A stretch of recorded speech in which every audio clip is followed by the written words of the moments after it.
This is Akashvani. Good evening and welcome to this Monday edition of Market Mantra, our program in which we give you a complete update on the economic news of the day. And today we'll also be taking calls from you on any queries that you may have on economic, business and stock market news. But do remember that we do not address company-specific queries. You can, of course, call us on 2331 4444, 2342 1050 and 2331 0464. I'm Gaura Dhawanlal and with me is my co-anchor in Hindi, Sparsh Saxena. धन्यवाद। नमस्कार। घड़ी का इशारा हो गया शाम 6:30 का और हम आप सभी श्रोताओं का आपके फेवरेट शो मार्केट मंत्र में स्वागत करते हैं। आधे घंटे के इस कार्यक्रम में हमेशा की तरह हम देश और दुनिया की चुनी हुई आर्थिक, कारोबारी और शेयर बाजार से संबंधित खबरें लेकर हाजिर हैं। जैसा कि आज सोमवार है, आप हमसे शेयर बाजार और आर्थिक मामलों से जुड़े सवाल कर सकते हैं। ध्यान रहे, हम किसी खास स्टॉक और कंपनी विशेष पर चर्चा नहीं करते हैं। आप हमें इन फोन लाइन्स पर कॉल कर सकते हैं। नंबर्स हैं 23314444, 23421050 और 23310464। दिल्ली से बाहर के श्रोता इन नंबर्स पर कॉल करने से पहले एसटीडी कोड 011 यानी 011 लगाना ना भूलें। आज चर्चा के लिए और आपके प्रश्नों के उत्तर देने के लिए हमारे साथ स्टूडियो में मौजूद हैं शेयर बाजार विशेषज्ञ विजय भूषण। विजय जी, आपका मार्केट मंत्र में बहुत बहुत स्वागत है। धन्यवाद, बहुत बहुत। और सबसे पहले अंग्रेजी में हेडलाइंस के साथ हैं Gaura धवनलाल। Thank you, Sparsh, and Vijay, welcome to the program. Thank you, ma'am. A quick look at the headlines. Prime Minister Narendra Modi holds talks with Maldives President Mohammad Muizzu in New Delhi. Both sides agree to initiate talks over free trade agreement. Domestic benchmark indices continue a downward trend for the sixth consecutive session. Sensex plunges over 600 points. Nifty settles below 24,800. And crude oil prices gain amid supply concerns from the major oil-producing region. Brent crude is trading at $79.44. प्रधानमंत्री नरेंद्र मोदी ने आज मालदीव के राष्ट्रपति मोहम्मद मुइज़्ज़ू के साथ बैठक की। दोनों देशों के मुक्त व्यापार समझौते पर बातचीत शुरू करने पर सहमति बनी। घरेलू बेंचमार्क सूचकांकों में लगातार छठे सत्र में गिरावट जारी। सेंसेक्स 600 अंक से अधिक गिरा और निफ्टी 24,800 के नीचे बंद। और प्रमुख तेल उत्पादक क्षेत्र से आपूर्ति संबंधी चिंताओं के चलते कच्चे तेल की कीमतों में बढ़ोतरी। ब्रेंट क्रूड $79.44 प्रति बैरल के स्तर पर।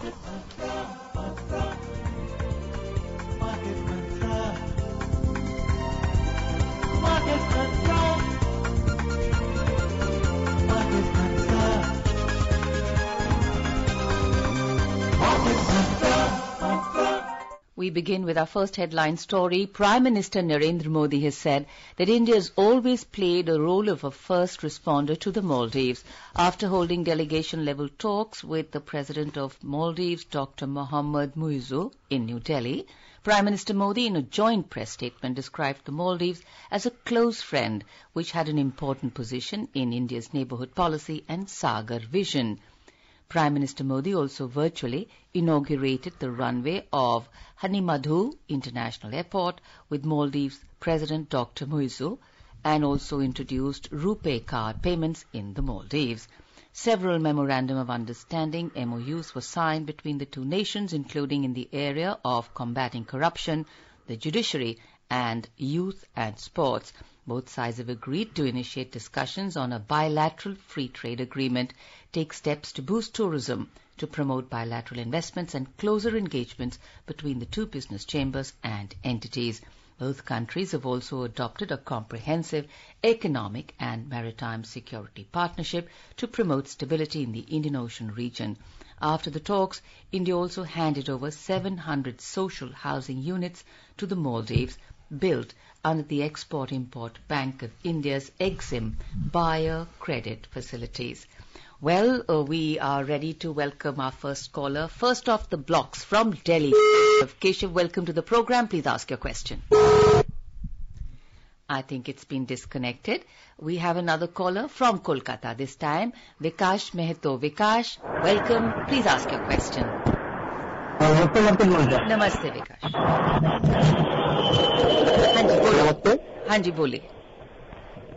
डिफेंस सेक्टर, पावर सेक्टर और रिन्यूएबल एनर्जी और इलेक्ट्रिक व्हीकल, ये चारों सेक्टर में मेरा निवेश है। 10 साल का होराइजन है, तो अभी इसमें सभी डाउन ट्रेंड जा रहा है, तो इसमें अभी एवरेज कब करना चाहिए? मार्केट थोड़ा धीर हो जाए उसके बाद या अभी? देखिए, एवरेज करना बहुत कठिन काम होता है, क्योंकि एवरेज करने में कई बारी आपको लगता है कि मैंने आज खरीदा और एवरेज करने की कोशिश की, लेकिन फिर मार्केट और गिर रहा है।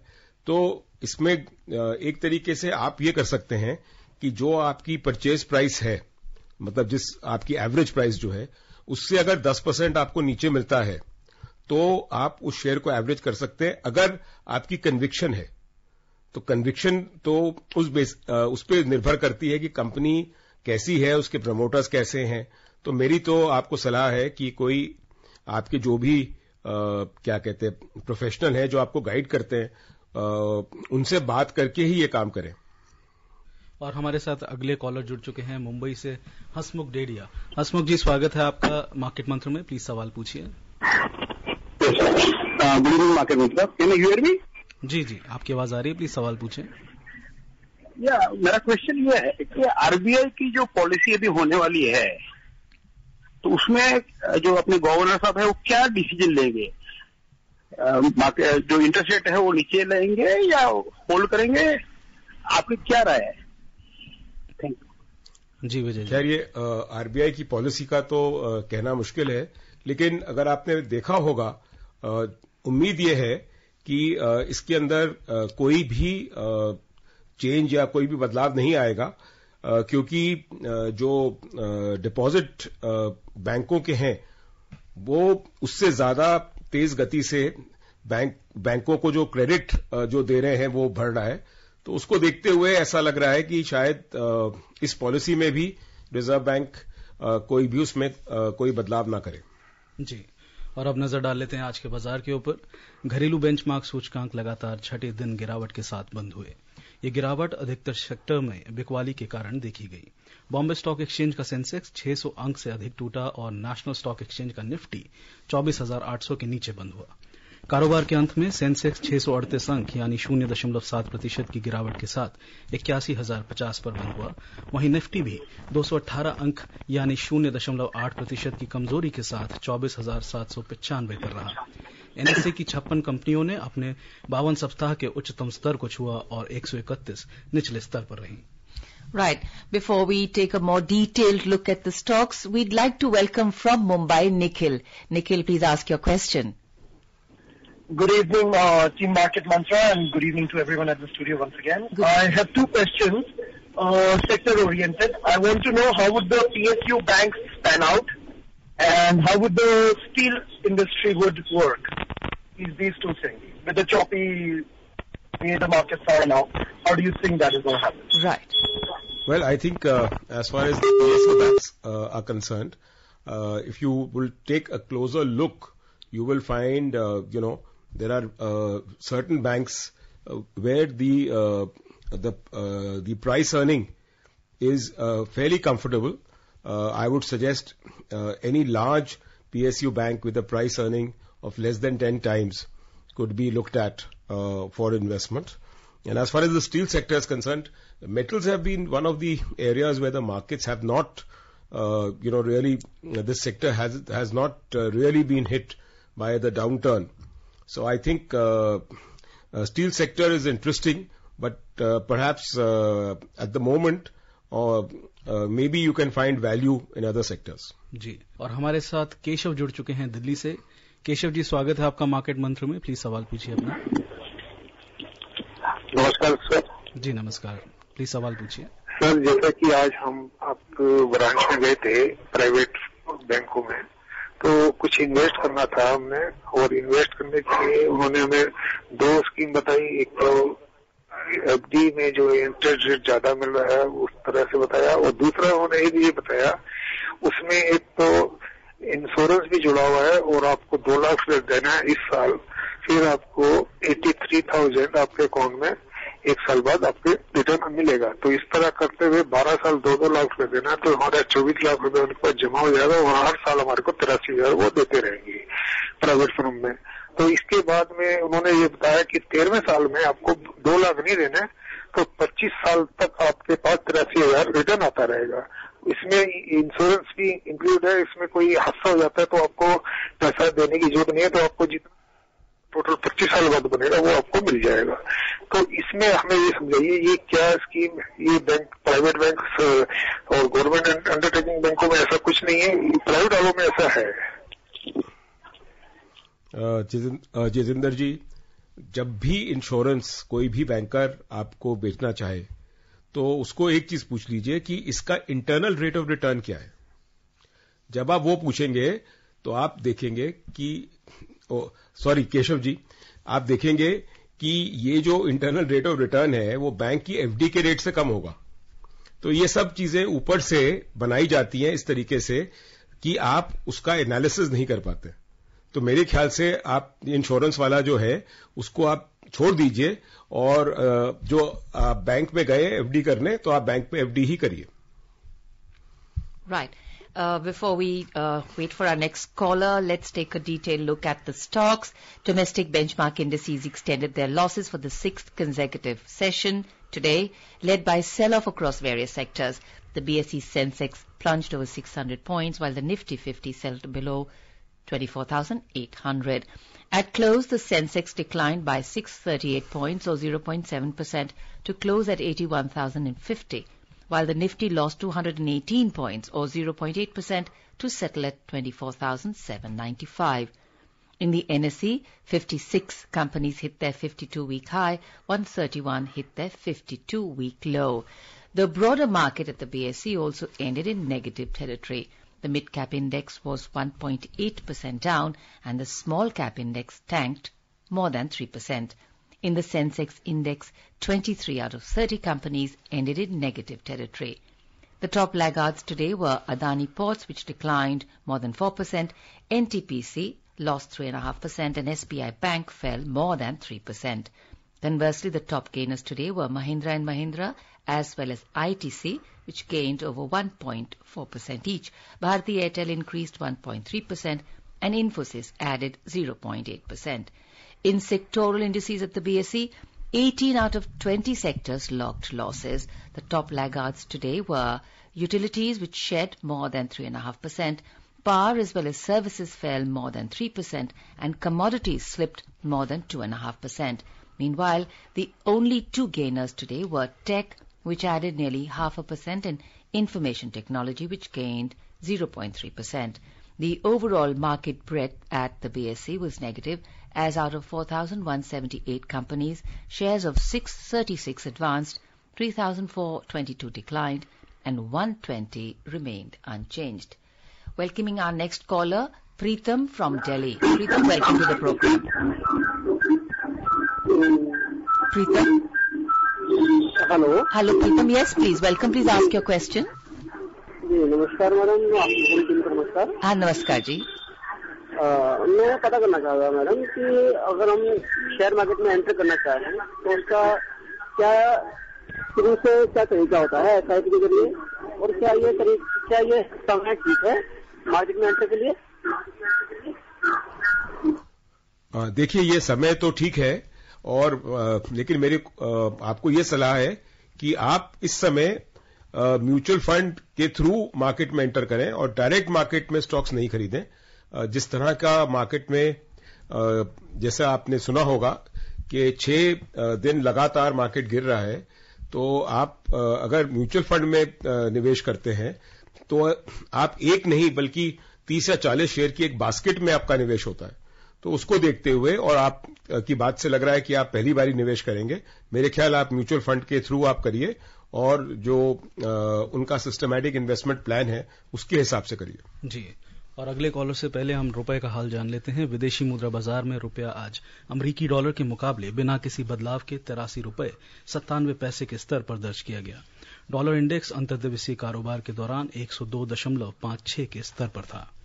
और हमारे साथ जुड़ चुके हैं जयपुर से जितेंद्र। जितेंद्र जी, स्वागत है आपका मार्केट मंत्र में। प्लीज सवाल पूछिए अपना। हाँ, जैसे अभी यहाँ का मार्केट ओवर वैल्यूड है तो मार्केट डाउन भी हो रहा है, तो विदेश का कौन सा मार्केट थोड़ा सस्ता है, जैसे दक्षिण कोरिया या नेस्डेक, तो हम ईटीएफ के माध्यम से उसमें जाना चाहते हैं, तो अभी कौन सा मार्केट सस्ता है विदेश का? जितेंद्र जी, आप कोई भी बाहर के मार्केट में बिना फॉरेन करेंसी के तो नहीं कर पाएंगे।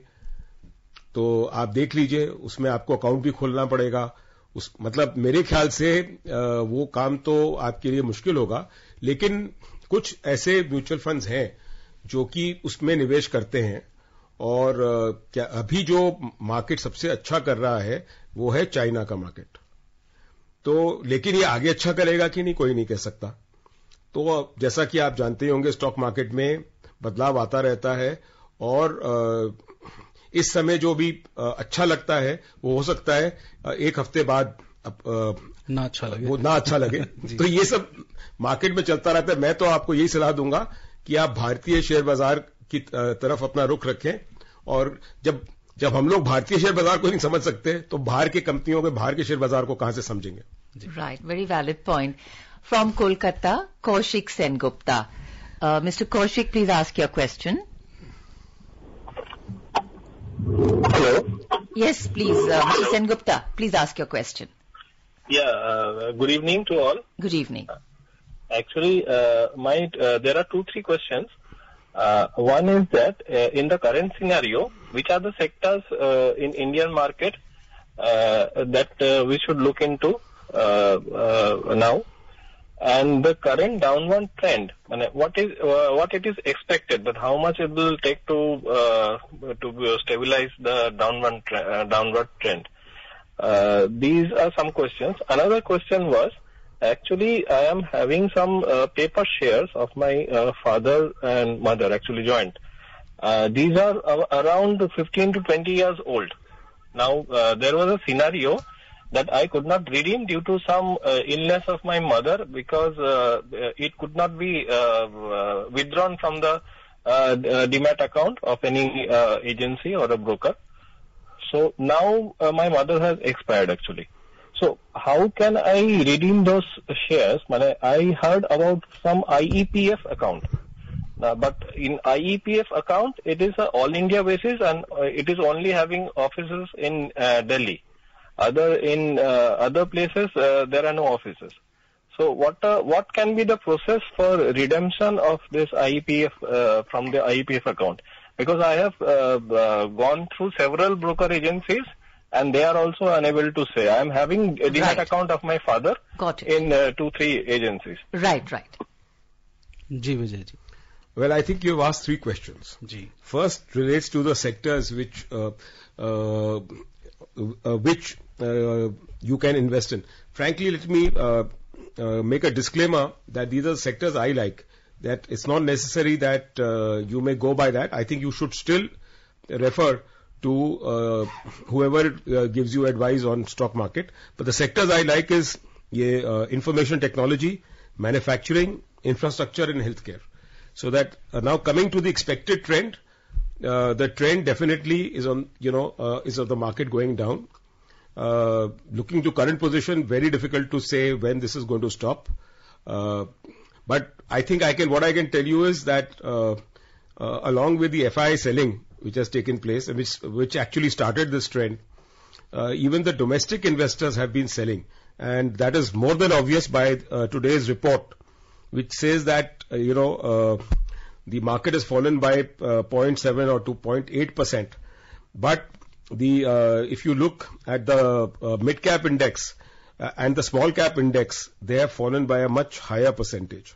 In fact, the small cap index has fallen by 3%. So this shows that mid cap and small cap is more dominated by Indian investors. So I think there is a all-round selling. And as you know, and whatever the fundamentals, if there is selling and it's continuing, you have to wait for for people to feel that okay, now enough has been done. So I think there is time for caution. And IEPF is a very big subject. It's very clear that these shares, the dividend was not encashed for a period of 7 years. So there are some people who specialize in IEPF. I think if you will ask your advisor, they will put you in touch with such people, and there will be a cost because there is a whole lot of paperwork that is to be done. So, unless of course you can do it yourself, which is ideal. But IEPF is that, and if normally demat shares, if you have a demat account, they don't go in IEPF unless you have not updated your bank account, and therefore the dividends could not be encashed. So I think you need expert help for this, to able to understand and to navigate in this area. जी बिल्कुल। और थाने से हमारे साथ जुड़े हैं गुरुनाथ। गुरुनाथ जी, स्वागत है आपका मार्केट मंत्र में। प्लीज सवाल पूछिए अपना। सर नमस्ते। जी नमस्कार। विजय सर को भी नमस्कार। नमस्कार। सर मेरा क्वेश्चन है, सर अभी ये बीच में जो सेबी का एक रिपोर्ट आया था, उसमें जो फ्यूचर एंड जो ऑप्शन में जो इन्वेस्ट लोगों ने किया था, वो करीब 1,31,00,000 लोगों का जो 1,81,000 करोड़ तक का मतलब एक लॉस हो गया, डूब गया पैसा। तो सर ये जो मतलब हमारे मतलब ये डीमैट अकाउंट तो काफी अच्छे मतलब बहुत बड़े हैं, 16-17 करोड़ हो गए। तो सर ये मतलब जो नए जो इन्वेस्टर होते हैं कि मतलब इन्होंने किस मतलब प्रिकॉशन लेकर ये इन्वेस्ट करना चाहिए, क्योंकि 100 आदमी जब इन्वेस्ट करते हैं तो 7 ही लोग कुछ प्रॉफिट कमा लेते हैं। तो सर इस पे थोड़ा सा थैंक यू। देखिए, ये जो सेबी की रिपोर्ट है, इस रिपोर्ट में एक चीज नहीं बताई गई कि फ्यूचर एंड ऑप्शन में कितने लोगों की हेज्ड पोजीशन थी, मतलब उनका कैश मार्केट के अगेंस्ट उन्होंने ये सौदा किया था, और किन की अनहेज्ड पोजीशन थी, जिसको हम लोग नेकेड पोजीशन भी बोलते हैं। तो खैर, क्योंकि वो नहीं है, लेकिन एक जो चीज सामने निकल के आ रही है वो बिल्कुल ठीक है और बिल्कुल साफ है कि फ्यूचर एंड ऑप्शन में अगर आप जा रहे हैं तो आपको एक सीजन्ड इन्वेस्टर होना चाहिए। बहुत सारे लोग सीधा फ्यूचर एंड ऑप्शन में चले जाते हैं, तो जो है इसलिए भी नुकसान होता है। तो इसमें आपको ध्यान से काम करना चाहिए। मेरी तो सलाह है कि आप कैश मार्केट में रहिए, और उसके बाद जब आप 3 या 4 साल उसको समझ लेते हैं, फिर आप फ्यूचर और ऑप्शंस में जाइए। Before we take our next caller, we have a small story. The Reserve Bank of India's Monetary Policy Committee MPC meeting, led by Governor Shaktikant Das, commenced today. The 6-member committee started deliberations on interest rates, analysing the state of the economy amid tensions in West Asia. The RBI governor will announce the MPC decision on October 9th. Welcoming from Delhi, Akash. Akash, welcome. Please ask your question. नमस्कार sir. नमस्कार। हमारे father senior citizen हुए इसी साल, तो उनके पास कुछ amount 25-30 lakh के करीब है, वो इन्वेस्ट कर रखा है एफडी में। तो हम चाहते हैं कि क्या उनको कुछ मार्केट में जाना चाहिए, या आपके उसी में ही बने रहना चाहिए, या सोना खरीद के इसके अलग से इन्वेस्ट करें, क्योंकि आजकल सोने का रेट बहुत हाई और एकदम उनका भी हो जाता है। और दूसरा एक मेरा सवाल साथ में ये है कि अगर हम 5 बैंकों में अलग अलग अमाउंट रखें तो वो सेफ ज्यादा रहेगा। तो कहते हैं कि 5 लाख तक की एक बैंक गारंटी गवर्नमेंट दे रही है, तो क्या उसमें हमें 5-5 लाख रुपए का 5 बैंकों में रखने से, और उसके बाद हम G15 फॉर्म भरते थे हर साल, तो अब हमें H15 भरना पड़ेगा, इसके बारे में कृपया समझाएं। धन्यवाद। देखिए, आपने जो बात कही, अगर किसी की उम्र 80 साल की हो गई है और आज तक वो फिक्स डिपॉजिट या उनका पैसा सारा निवेश फिक्स डिपॉजिट में है, तो मेरी तो सलाह है कि आप फिक्स डिपॉजिट में ही रखिए। उसको कहीं आप बाहर ले जाएंगे, आपको तो ये भी वरी हो रही है कि फिक्स डिपॉजिट में पैसा, क्योंकि 5 लाख की लिमिट है तो 5 लाख के अंदर अंदर रखना है। जब आपको इतनी फिक्र है और आप चाहते हैं कि हम 4 या 5 बैंकों में रखें, तो आप और कहीं निवेश करने का तो विचार छोड़ ही दीजिए। आप तो वहीं पे एफडी रखिए। और मैं आपको ये जरूर कह सकता हूं कि अगर आपके पब्लिक सेक्टर बैंक में पैसे हैं, तो चाहे वो 20-25 लाख एक बैंक में भी है, तो वहां पे पूरी सेफ्टी है। तो उसको सोचते हुए आप देख लें। और बाकी जो टीडीएस वाला इशू है, वो तो अब क्योंकि आपने रेज किया है, वो तो उसका आप ध्यान करके उसको उस हिसाब से रख सकते हैं कि वो टीडीएस नहीं लगे। बाकी तो आप वो फॉर्म भी दे सकते हैं उनको। जी, आइए अब नजर डालते हैं अंतर्राष्ट्रीय बाजारों पर। प्रमुख एशियाई सूचकांक आज बढ़त के साथ बंद हुए। जापान के निकेई में 1.7% की वृद्धि दर्ज की गई। हांगकांग के हैंगसेंग में 1.6% की उछाल देखने को मिली। दक्षिण कोरिया का कॉस्पी 1.5% से अधिक के फायदे में रहा और सिंगापुर के स्ट्रेट्स टाइम्स 0.2% की बढ़ोतरी के साथ बंद हुआ। चीन का शेयर बाजार आज अवकाश के कारण बंद रहा। वहीं यूरोपीय शेयर बाजारों में आज मिला जुला रुख देखने को मिला। अंतिम समाचार मिलने तक लंदन का फुट्सी 0.5% मजबूत रहा और फ्रांस के कैक में 0.1% की बढ़त देखी गई। वहीं जर्मनी का डैक्स 0.2% की गिरावट के साथ कारोबार कर रहा था। और अब हमारे साथ कोलकाता से डी महतो जुड़ चुके हैं। महतो जी, स्वागत है आपका मार्केट मंत्र में। प्लीज सवाल पूछिए। नमस्ते। हेलो। गोल्ड में अभी कहाँ इन्वेस्ट करना सही रहेगा? गोल्ड मिलना या सोवरिन गोल्ड बोल रहे हैं, कौन सा सही है? I think what he wanted to know was gold. How should they invest in gold? Should they take gold bonds or physical gold? I think you see, you could directly go into an exchange traded fund for gold, or many of the mutual funds also through them also you can buy gold. तो आप इसको जरूर इस तरीके से सोने में आप निवेश कर सकते हैं। ये ऑफ कोर्स पेपर गोल्ड है, आप तो वैसे डायरेक्टली भी खरीद सकते हैं। कई जगह पे आपको गोल्ड कॉइन्स मिलते हैं, लेकिन उसमें प्रीमियम उसको बनाने के लिए जोड़ दिया जाता है। तो अगर आप कोई ETF लेते हैं या फिर कई म्यूचुअल फंड भी आपको गोल्ड के लिए आप उसमें उनके थ्रू निवेश कर सकते हैं, तो ऐसा कर लीजिए। From Gurugram, mister PK Banerjee. Mister Banerjee, your question please. Good evening sir. Good evening sir. जैसे अभी आप बता रहे हैं सोना खरीदने के बारे में, हमें दिल्ली आए थे तो वहाँ एक होलसेल मार्केट में सोना देखने गए थे। वहाँ ईट बड़ी बड़ी ईंटें होती हैं जो सोने की मिलती हैं 1-1 किलो की। तो क्या हम क्या चीज देखें उसमें जो प्योर, क्या गवर्नमेंट की तरफ से कोई स्टैंप लगी मिलती है, क्या है इसके बारे में आप हमें थोड़ा बताएंगे? क्या गोल्ड डायरेक्ट हम खरीदने में, क्योंकि गोल्ड तो कभी भी हम लेके इधर से उधर बेच सकते हैं, और जो बैंकों में तो ये टाइम लग जाता है, 6 घंटे बाद बैंक खुलेगा। तो अगर जरूरत पड़ेगी तो हम कहीं भी इसको जल्दी से जल्दी सेल। देखिए, आप गोल्ड जरूर कर सकते हैं, लेकिन जो आप सोच रहे हैं ये बड़ा इतना आसान नहीं है। आप जो सोच रहे हैं कि 6 घंटे लगते हैं, आपको बैंक में भी आप सोच रहे हैं, लेकिन बाहर भी शायद इससे आपको ज्यादा समय लग जाएगा, और अगर नहीं लगेगा तो आपको बहुत उसकी कीमत काफी कम मिलेगी। तो मेरे ख्याल से इसको तो आप ध्यान से ही करें। और अगर आप डायरेक्टली लेना चाहते हैं और आप 1 किलो का गोल्ड अफोर्ड कर सकते हैं तो बहुत ही अच्छा है। जिनसे लिया उनको बात कर लीजिएगा